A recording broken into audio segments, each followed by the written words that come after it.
cerrar y luego perdonarse y descubrirse, pariendo versos que a nadie llegan si por dentro está desierto. Poner la cara, creerse muerto para nacer de nuevo.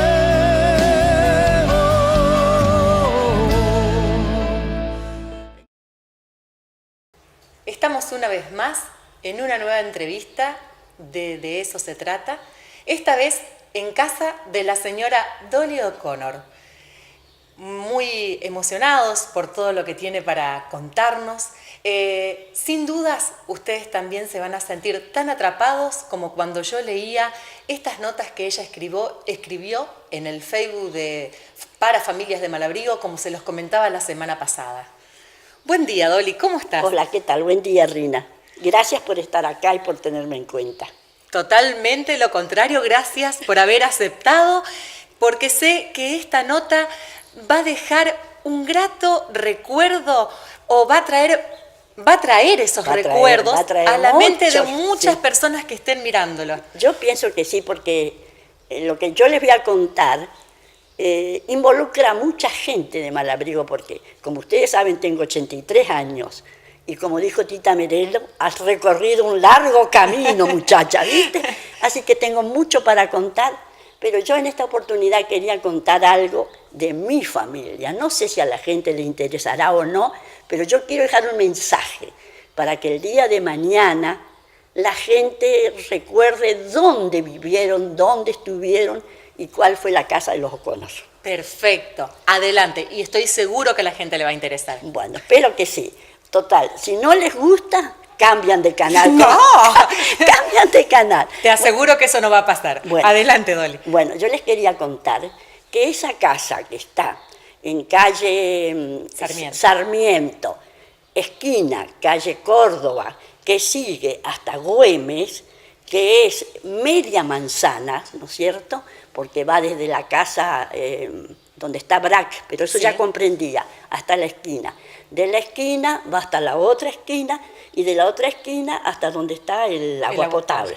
Todo eso era del abuelo Jeremías. Jeremías O'Connor había venido de Alejandra. La familia eran de Irlanda, se establecieron en Alejandra y ahí él fue el primer jefe de registro civil de Alejandra.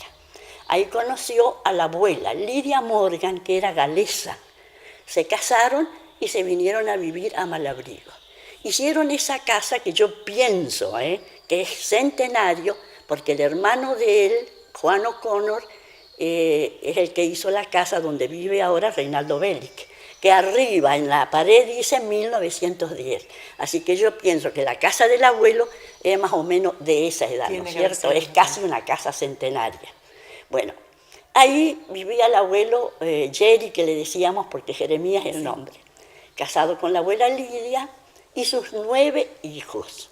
Así que era una casa llena de gente, pero no únicamente llena de gente por los hijos, porque venían los vecinos, venían los vicarios del campo, venían los Venturinis, venían de Alejandra parientes, venían conocidos, amigos, amigos de los conocidos, conocidos de los conocidos. Quiere decir que era una casa que siempre, siempre estaba llena de gente. Entraban y salían, comían, dormían, porque en esa época, como no había caminos, la gente venía en carros. Claro. Entonces, si llovía, no se podían volver, pero sabían que en la casa de don Jerry tenían comida y hospitalidad. Tenían cobijo. Tenían cobijo en la casa de don Jerry. Bueno, ya me tiembla la voz, mira. Y él, perdón, ¿sí? Le hago una pregunta. ¿Y él acá a qué siguió dedicándose? ¿Qué hacía? Mira, el abuelo era hacendado, pero él tenía campos fiscales, o ocupaba los campos fiscales cerca de Colmena, en la laguna La Loca. En esos campos fiscales él tenía sus animales y ahí se fue mi papá con mi mamá, porque los O'Connor, acá es un secreto de familia, bueno, ya no es secreto, no la querían a mi mamá. Entonces mi papá se escapó con mi mamá y se fueron a vivir ahí a la laguna La Loca. Y ahí nació mi hermano Elvio y ahí nací yo. Así que yo soy de la laguna La Loca, ¿viste? De allá viene. De allá vengo. Y en una oportunidad fue la abuela Lidia a pasear allá a la Laguna de la Loca, y me trajo a mí. Y siempre contaban que el abuelo, cada vez que venía del Chaco, traía un animalito, un guasuncho, un carpincho, un chajá. Y en esa oportunidad, por supuesto, venían en carro. Venía la abuela Lidia sentada con un bulto y dice, acá les traigo un animalito para criar. Ese animalito era yo, ese animalito era yo. Así que yo me crié en la casa del abuelo. Desde los 5 años hasta los 21 que me casé, yo viví en esa casa. ¿La trajeron acá? No, ahí en la casa Por eso, del abuelo. ¿la trajeron acá? Sí, y bueno, y de ahí no me fui más. Yo ya me quedé, fui a la escuela, fui a estudiar a Reconquista, pero yo me quedé ya a vivir en la casa del abuelo. Por eso que tengo tantos lindos recuerdos de la casa, ¿viste? Entonces yo les quería contar un poquito algo de la casa para pasar después al tema de Hilario. Me parece perfecto. Porque Hilario vivía en la casa del abuelo. Bueno, la casa era muy grande, tenía 6 dormitorios, tenía un gran zaguán, tenía un recibidor que sería como esto, pero no se decía, no sé cómo se decía, era sala de recibo. La sala de recibo. Después una gran cocina, una despensa, sótano, porque en esa época había sótanos para guardar los alimentos. ¿Esa casa tenía sótano? Tenía sótanos, un hermoso sótano tenía.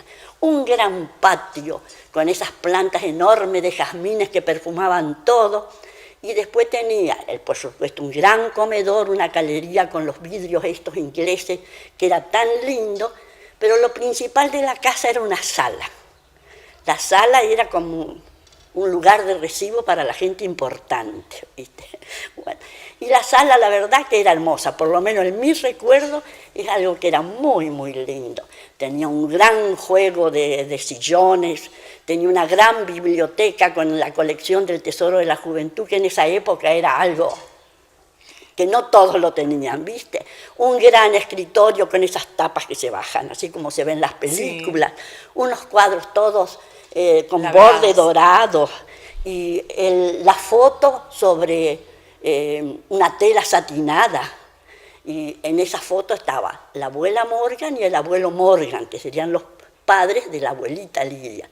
Y el abuelo Morgan estaba con su franja masónica, porque era de la logia masónica Galileo Galilei, que tenía su sede en Reconquista. Pero lo más lindo de la sala eran los pianos. Tenía 2 grandes pianos en la sala y otro piano en otra habitación para estudio de los chicos. Así que era una casa musical. Todo el día sonaba la música, porque imagínate, 9 hijos.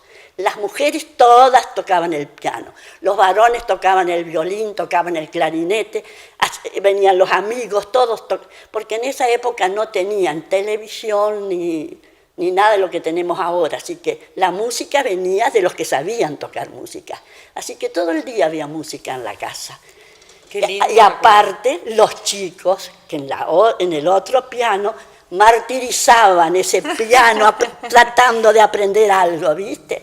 Bueno, así que posteriormente, entre un paréntesis, fue después una de las casas, digamos, tenía conservatorio, porque en el libro del centenario del año 1930 figura conservatorio Sara O'Connor, Lilia O'Connor, que eran las hijas de abuelito, ¿viste? Que lo comentábamos cuando se hicieron las presentaciones por los 120 años en la fiesta del Citrus, a mi institución que le tocó representar los corsos, que sin duda los corsos comenzaron sobre esa calle justamente porque ahí estaba, claro. Porque ahí aparte, estaba. Una de las hijas, que era tía Sarita, yo digo tía Sarita, ¿viste? Tenía como veleidades artísticas, preparaba las veladas, hacía conciertos, espectáculos, baile, era muy, sí, media artística. Le gustaba todo eso. Bueno, y en esa gran sala, también, vamos a decir, era para los acontecimientos importantes. Cuando murió la abuela, se veló ahí, porque antes no había sala velatoria. Se lo velaba en la casa de familia. Pero lo llamativo que ahora yo pienso les puede llamar la atención es que todo se cubría de negro, con trapos negros, en telas, los muebles, los sofás, la biblioteca, el escritorio, los pianos se vistieron de negro, así que todo de negro, y todos nosotros de negro, claro, porque en esa época se usaba el luto. Sí. y si te invitaban para determinada cosa, vos tenías que decir, no, estoy de luto riguroso. ¿Viste? Entonces, Riguroso. Riguroso, porque para Que no quede determinadas, duda. claro, para determinadas miembros de la familia había un determinado tiempo. Ponerle que papá, mamá, marido, hijo, ponerle que era un año de luto Claro, riguroso. Sí. Después venía el medio luto, un blanco con un poquito de negro, o negro con un poquito de blanco o gris, y después quedaba liberada.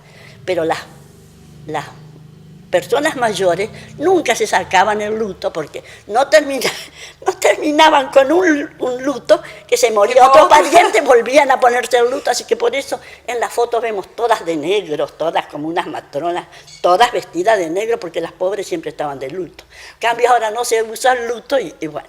Me trajo un recuerdo, Ajá. disculpe la intromisión, pero mi abuela se casó de morado porque cargaba el luto por un hermano. ¿Ah, sí? No pudo casarse de otro color por el hecho de... Así que sí, el no, vestido de ella era morado. riguroso, Sí, era una realmente. cosa muy, muy rigurosa.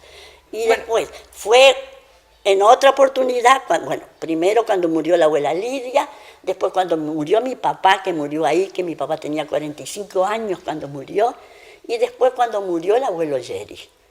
Bueno, ahí como que se terminó el esplendor de la casa, ¿viste? Al morir el abuelo, perdió el espíritu, la vida, el corazón, la casa. Esas cosas que suceden comúnmente ¿Qué sucede? en las casas y de el familia. abuelo tenía una considerable fortuna, ¿viste? Y al morir, claro, se repartió entre 9 hijos, entonces no es que era mucho para cada uno.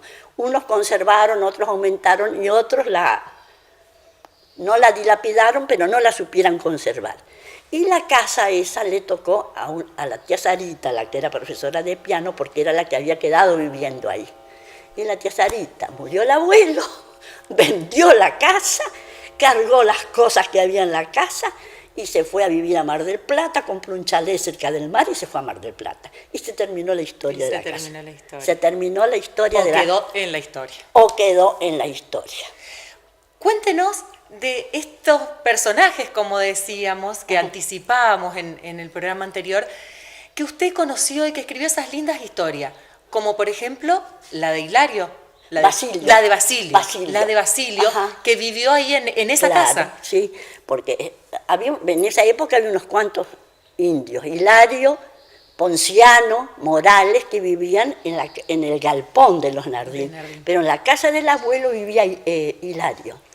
Estos indios, por las dudas para alguna persona que si no sabe, que llegaban muchas veces en los trenes o que aparecían. Aparecían, no se sabía de dónde venían, ni se sabía bien a qué grupo pertenecían, ¿viste? Aparecían y bueno, estos que quedaban en Loenardín vivieron años en Loenardín. Hilario vivió ahí en la casa del abuelo, pero Hilario conocíamos un poco la historia, por qué estaba en la casa del abuelo. Como te dije yo, el abuelo tenía animales en los campos fiscales de La Loca. Bueno, ahí tenía muchos animales, porque ellos eran campos fiscales y había animales matreros. Así que agarraban esos animales, los domesticaban, los amansaban, mejor dicho, ¿viste? Después se hacían su hacienda con esos animales matreros que agarraban. Y Basilio era peón del abuelo. Era peón, sí, lo acompañaba, ellos decían las correrías. En las correrías eran cuando salían a cazar o a buscar los animales matreros. Sí. Y en una oportunidad había salido el abuelo con Basilio, y siempre cuando salían llevaban una maleta, un poco de charque, unas galletas y nada más, ¿viste? Porque si cazaba el abuelo que tenía un Winchester, comían ellos, comía él, comía Basilio, comían los perros, y si no cazaban, no comían nada. O si no, ese poco de charque que tenía. Y un día de verano, era muchísimo calor, vos sabés que en el Chaco el sol es ardiente, es muy caluroso, habían estado todo el día trabajando, tratando de sacar los animales de los montes, ¿viste? Y ahí, cerca de La Loca, que antes le decían el Chaco santafesino, es muy tupido, muchos matorrales, árboles espinosos. habían trabajado todo el día, volvieron cansados, la ropa rasgada por las espinas y los matorrales. Llegaron a un lugar, se hizo la tardecita, se descansaron, desencillaron, ataron los caballos, el abuelo puso la montura sobre el tronco de un árbol, puso su Winchester, comieron un poco lo que tenían, Basilio hizo porque era Basilio, ¿no? ¿Vos dijiste Hilario hoy o no? Sí. Basilio hizo un fueguito, se acostaron a dormir y el abuelo enseguida se durmió, Basilio también. Pero resulta que Basilio, con ese instinto de indio, yo pienso, ¿viste? Ese instinto un poco salvaje, presintió algo. Abrió los ojos y cuando abre los ojos ve que un puma se acercaba donde estaba el abuelo. Los ojos del puma amarillentos brillaban en la oscuridad y entonces Basilio dice, cuidado patrón, y pega un salto, sin aunque sea manotear su cuchillo y se abalanza sobre el puma. El abuelo se despertó, no sabía qué pasaba, vio todo eso, Basilio que rodaba por el suelo agarrado del puma, sin poder defenderse más que con las manos porque no tenía otra arma.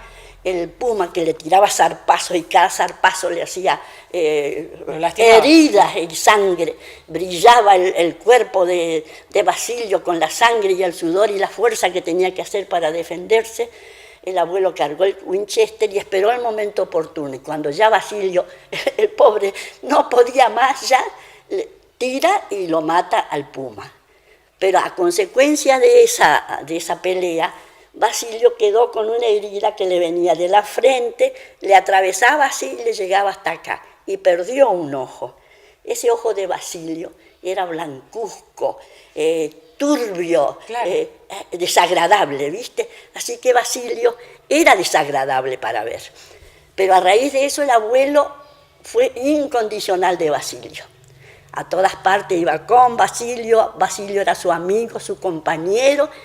Y cuando Basilio se hizo grande, viejo, ya que no podía trabajar, el abuelo lo trajo acá a la casa. Y entonces, más o menos en la mitad del terreno, porque había un poco de quinta, y después ya empezaban los yuyos, las ramas, los árboles, arbustos, y ahí en un lugar se había hecho una ranchada, Basilio. Y ahí en la ranchada, con unos palos, unas ramas, unas chapas, adentro tenía un cojinillo sucio, un poco de ropa que le regalaban y nada más, ¿viste? Porque él siempre estaba afuera, sentado, con un gran fuego, porque ese fuego eternamente estaba prendido. Estaba sentado frente al fuego con los 3 perros. Uno negro porque era negro, el otro era mancha porque tenía una mancha y el otro era chus chus, que nunca sabíamos por qué era chus chus. Y yo, entre mí pienso porque le habrá dicho chus chus chus. Yo me imagino eso, ¿eh?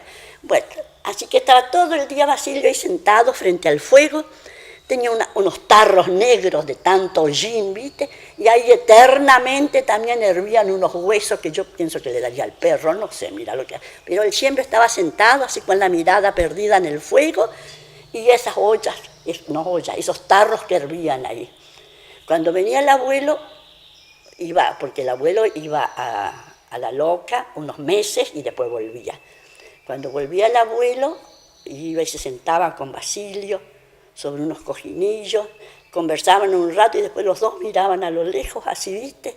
Y yo pensaba, ¿qué estarán pensando los dos, viste? Se estarán imaginando que andan de correrías por el Chaco.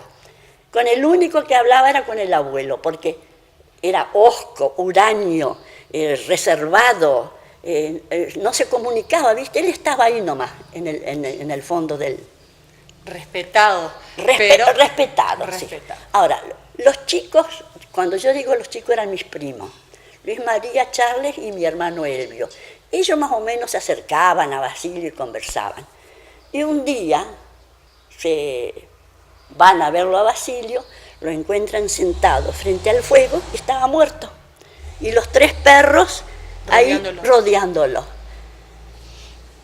No sabían qué hacer con Basilio, pero yo no me explico cómo una persona grande no se ocupó de eso, ¿viste? Entonces fueron al galpón, buscaron unas tablas, buscaron un martillo, clavos, le armaron un cajón a Basilio, Lo pusieron a Basilio en el cajón, hicieron una cruz con el tizón del mismo fogón de Basilio, le escribieron Basilio, lo pusieron en el cajón, lo cargaron en un forté que tenía el abuelo para ir a pescar y se fueron al cementerio. El abuelo no estaba. El abuelo no estaba, el abuelo estaba en el Chaco. Ellos se fueron al cementerio. Y el cortejo eran los 3 perros que desesperados corrían atrás del forté porque se iba Basilio. Cuando llegaron al cementerio, llegaron ellos, por supuesto los 3 perros jadeantes, nerviosos, asustados, bajan el cajón de Basilio y claro, ¡pum! Basilio, se les vino al suelo Basilio porque se había desclavado el cajón porque claro, los chicos inexpertos Sí. y hecho rápido, ¿viste?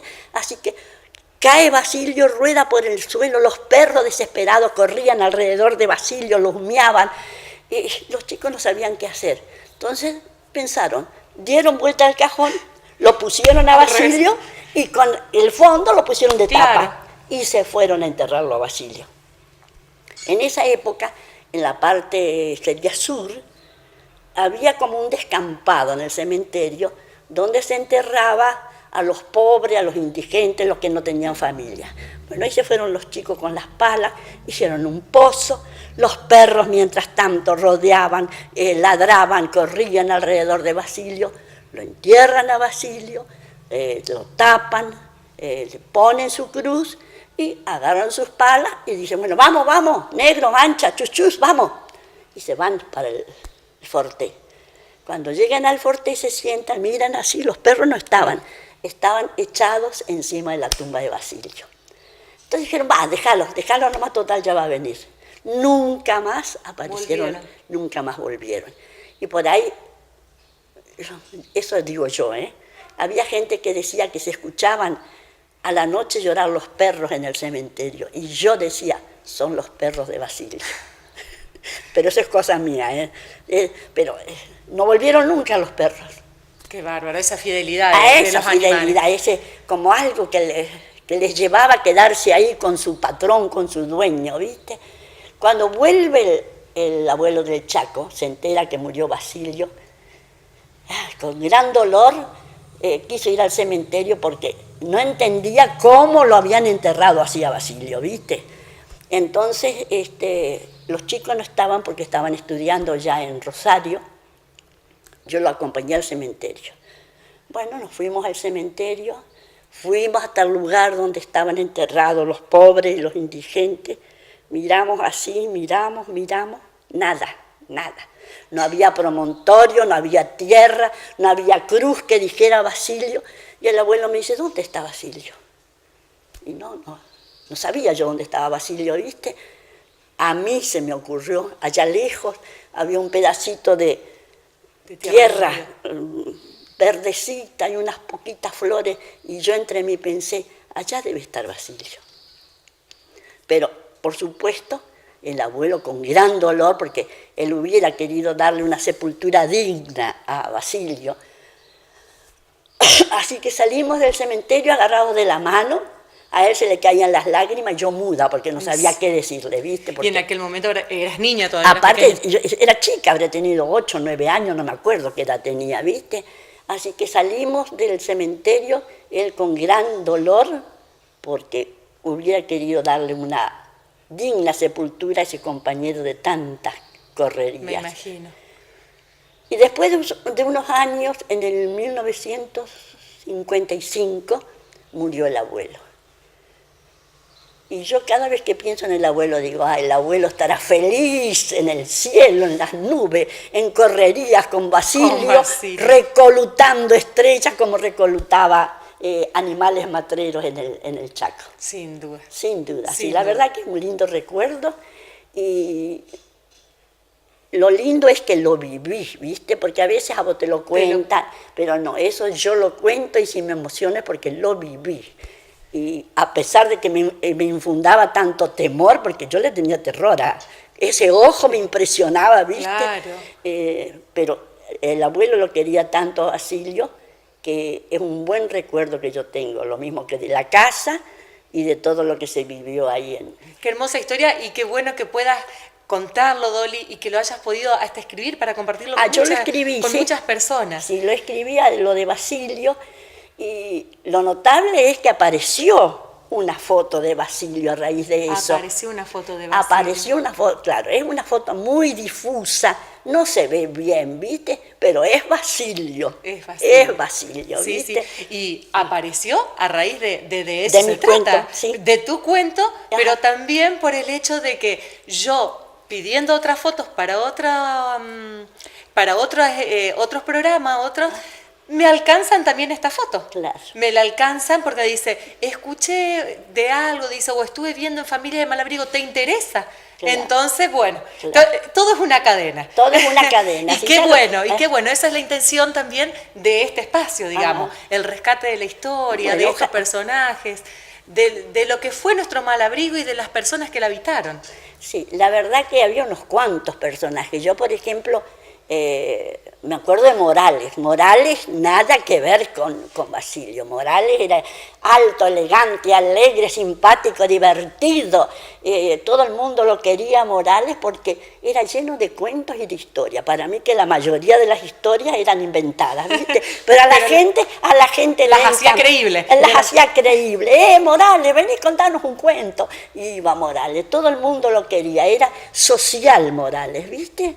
Dolly, ajá. Morales era uno de los indios que vivía en el Galpón de Nardín. En el Galpón de Nardín, pero como era tan sociable, él siempre andaba, todas las tardes salía, ¿viste? Todo el mundo lo conocía, tomaba vino con pero no era borracho, le pagaban una copa, contaba un cuento y siempre se estaba riendo, tenía una carcajada fuerte, así vibrante, ¿viste? Y lleno de dichos y de cosas, era muy simpático, nada que ver con los otros dos indios. Con los otros dos que estaban todo el tiempo sentados así, mirando el fuego, porque eso era lo que hacían, miraban el fuego, ¿viste? Dolly, contá la anécdota esta de ese encuentro en que don Nardín le presta un caballo. Eso a Morales, sí. Eso me encanta, ¿viste? Se hacían reuniones no digo de tribus, porque no eran tribus, para mí que eran familias indígenas, que se juntaban en distintos lugares, cerca de Román, en Colonia Durán, por los alrededores. Y don Nardín, que era muy generoso, era gente muy buena, porque imagínate, vivían siempre en los galpones, los indios, y cada vagabundo que venía se iba al galpón ahí de los Nardín. Claro, estando tan cerca del ferrocarril y sabiendo que Morales quería, le hubiera gustado ir, ¿viste? A la fiesta, digo yo, no sé, reunión que era de él. Le dije, Morales, yo sé que vos querés ir a agarrar el caballo ese, no sé qué caballo, ponerle el tordillo. Andate, dice que es un buen caballo, te va a llevar bien, dice, no vas a tener problemas, después te venís. Bueno, Morales se fue en su caballo, agarró el caballo, se fue feliz, contento la gente. Chau Morales, porque era muy simpático y muy querido. Bueno, pasaron los días, pasaron los meses, Morales no volvía. Y la gente decía, Morales se fue, no vuelve más. No vuelve más, todos quedaron con que Morales no vuelve más. Y un día ven caminar despacito, venía uno medio achacoso, apenas que podía caminar. Y la gente, Morales, volvió Morales. Los chicos corrían, volvió Morales. Sale don Nardín, Morales, yo creí que no venías más. Sí, patrón, acá estoy. Y bueno, ¿y cómo te fue? Bien, patrón. Pero, ¿y el caballo? Y lo comimos, dijo. Se habían comido. Porque era costumbre de los indios eran muy afectos, les encantaba la carne de caballo, ¿viste? Así que bueno, pero a él le pareció lo más natural. Lo comieron, así que lo comieron al caballo de don Nardín, ¿viste? Y había también uno más viviendo en la casa de tus suegros, ¿no es cierto? Pero esa... Él no era indio, ¿o sí? Sí, ese era Camilo. Pero la historia de Camilo es muy larga, es larga porque, sí, es larga, ¿viste? No creo que te la pueda contar ahora. En una síntesis así, como para no dejarlo a la gente con ganas, que en todo caso después lean en Familias de Malabrigo. Camilo era de la familia de los Neumeyer-Schreiber, es de mi familia, la familia de mi marido, ¿viste? Mi suegra era Neumeyer, hija de Franz Neumeyer, que fue el fundador se dice, yo creo, de la cervecería San Carlos, en San Carlos. Ellos vivían ahí, los Neumeyer, y Neumeyer se casa con Rosa Siegel. Rosa Siegel era hermana del fundador. Y Rosa Siegel era la mamá de mi suegra. Entonces mi suegra, ellos tenían 6 hijos. Mi suegra, cuando era chica, ¿viste?, se le ocurrió para un cumpleaños que querían que le regalen un indio. Entonces le compraron, bueno, eso nunca sé si se lo compraron, los indios se lo regalaron, o si no, los indios lo dejaron, porque también ocurría que los indios, cuando se desplazaban de un lugar a otro, eran tan pobres y no tenían ni para comer, que a veces dejaban sus hijos en algún lugar, como pasó con la Rosaria, que la dejaron lo de Siegel. Así que a este Camilo, yo no sé si lo dejaron, si lo compraron o si se lo regalaron. La cosa es que le dieron el gusto. La cosa es que Camilo pasó a integrar la familia Schreiber. Y ella, que así se llamaba mi suegra, tuvo el gusto de tener su indio, porque era su indio, ¿viste? Pero era simpático, alegre, divertido, inteligente. Enseguida aprendió a leer y escribir en alemán, cantaba en alemán, sabía bailar, ¿viste? Era como un juguete para los chicos. Después murió el papá de la Oma, que yo digo la Oma es ella, mi suegra. Murió el papá de la Oma, y entonces la abuela Rosa, que no es la abuela Rosa, sino sería la abuela de mi marido, tenía muy buena posición económica y pensó en irse a Suiza para casarse con un pariente también de un Meyer, que era más joven que ella, y se fueron con toda la familia a Suiza. Por supuesto, lo llevaron a Camilo. Pero resulta que ese marido de la abuela Rosa no resultó un buen marido, no resultó buen padre, porque la abuela Rosa creía que los chicos necesitaban un padre que los guíe, que los oriente. No fue ni buen padre, ni fue buen administrador. Fue gastando la fortuna que tenía la abuela Rosa. Ellos, cuando fueron a Suiza, compraron una gran casa, una hermosa casa que le llamaban la Casa de las 100 Ventanas. Todavía está, y es un hotel en este momento, y muy solicitado porque está arriba, como en una colina, y baja así hacia el lago Zúrich.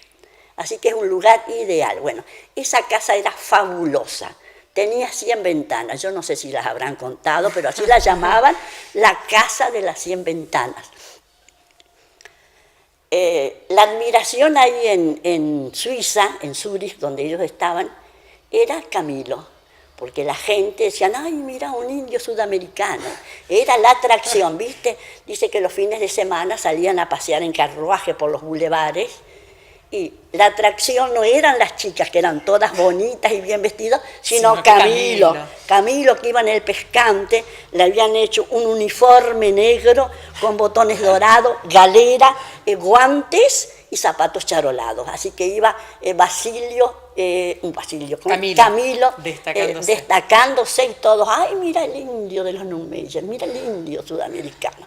Porque decían sudamericano, porque yo creo que no sabían dónde estaba la Argentina, ¿viste? Bueno, la cuestión que el marido la fundió, tuvieron que volverse. Y al volverse vinieron a vivir en la Quinta Grande, donde había estado Baldi primero. Y ahí la cosa cambió, ya no había más música, veladas musicales, no había más paseos en carruaje, ahí había que trabajar. Y Camilo pasó de ser el elegante mozo que todos admiraban, pasó a ser peón. Y lo feo era que Camilo, no sé si feo o triste, no sé cómo decirle, que los mismos peones no lo querían a Camilo, porque Camilo, claro, él sabía alemán, era muy suficiente, era muy educado, entonces él se creía alemán y los mandaba a los peones como que fuera el dueño que hablaba alemán, y que así que los peones no lo querían, ¿viste?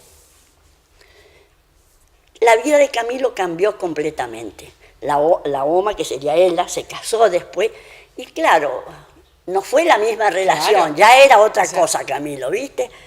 Y después Camilo empezó a frecuentar los bares.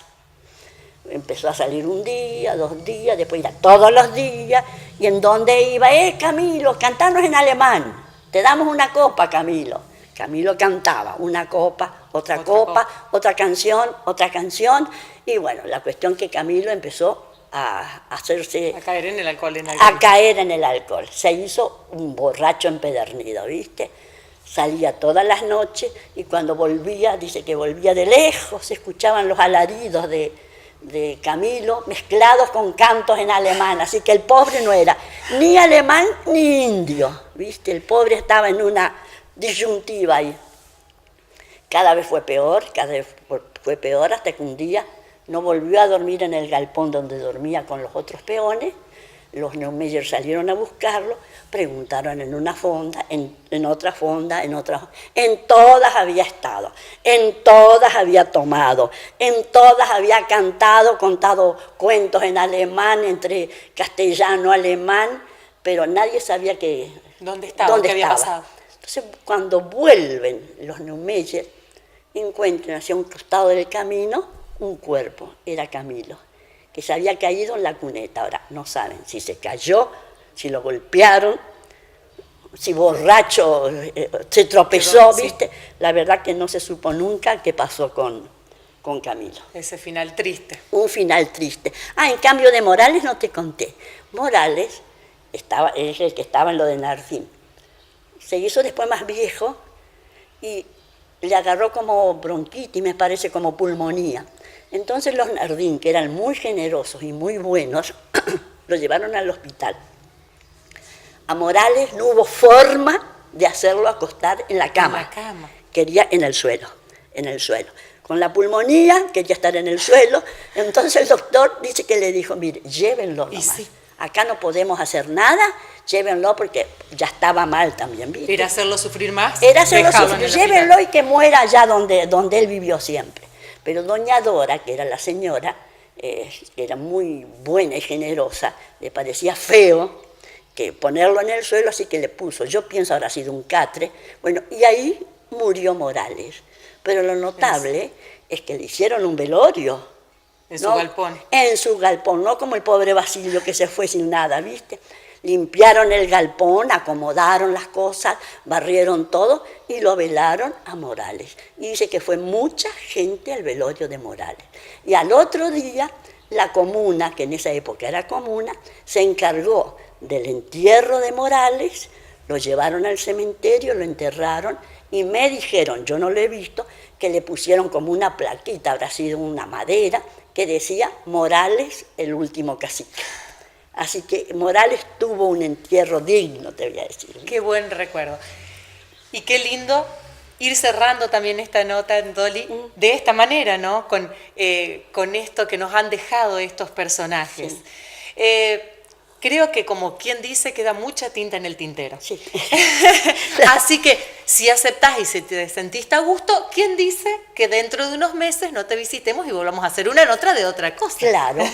Y contarte por qué nací yo ahí en la Laguna La Loca, ¿viste? Después, otros días les voy a contar. ¿Querés contarlo? No, ahora no. Para no extenderla, pero no pasa nada, ¿eh? No. Yo estoy segura que la gente en casa está tan atrapada como, digamos, bueno, que yo el tiempo que ha transcurrido se le habrá hecho solo unos minutos. Mirá que tenemos tiempo, ¿eh? No, yo conté eso de que mi papá, los O'Connor no la querían a mi mamá, que era Walter, los que vivían frente a la plaza. Entonces, el papá de Mabelita Coliñón, de Rosy, de Lucrecia, que era muy amigo de mi papá, los llevó hasta Vera.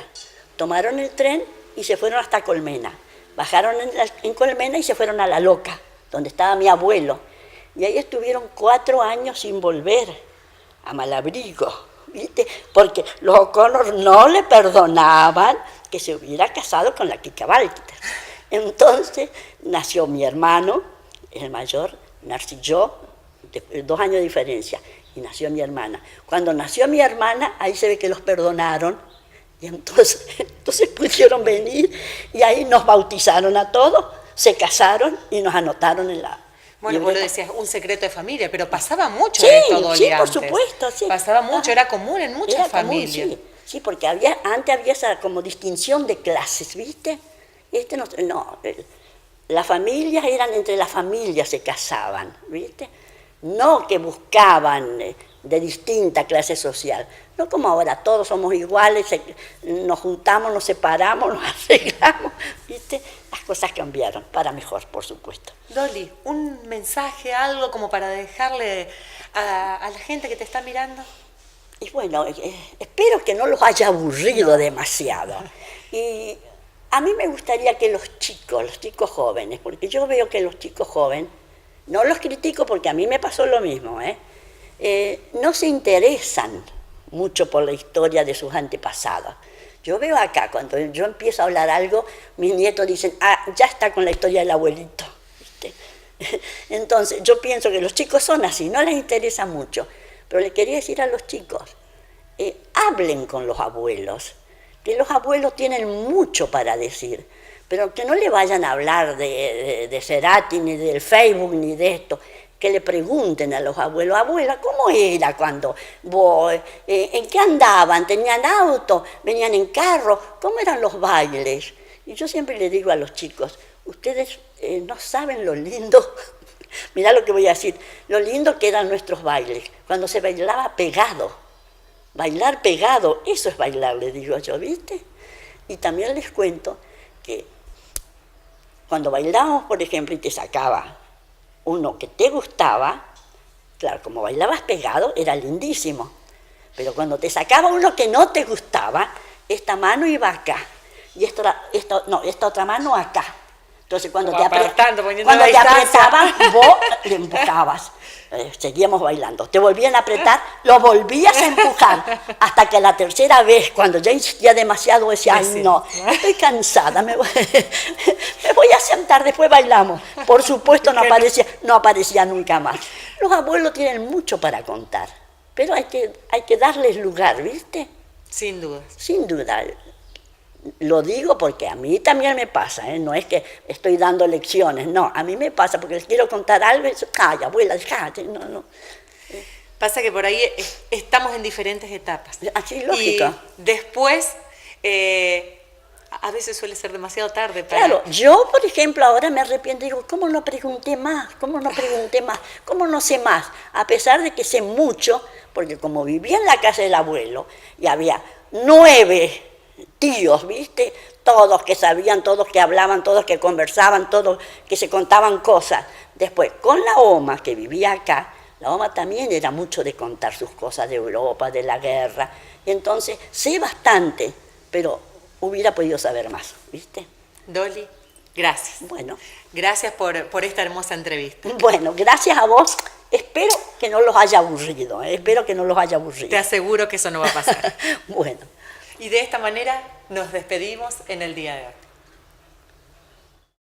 De eso se trata, de equivocarse y de perder el miedo y no querer salvarse. De eso se trata la vida misma, de 1000 veces errar y luego perdonarse y descubrirse valiente.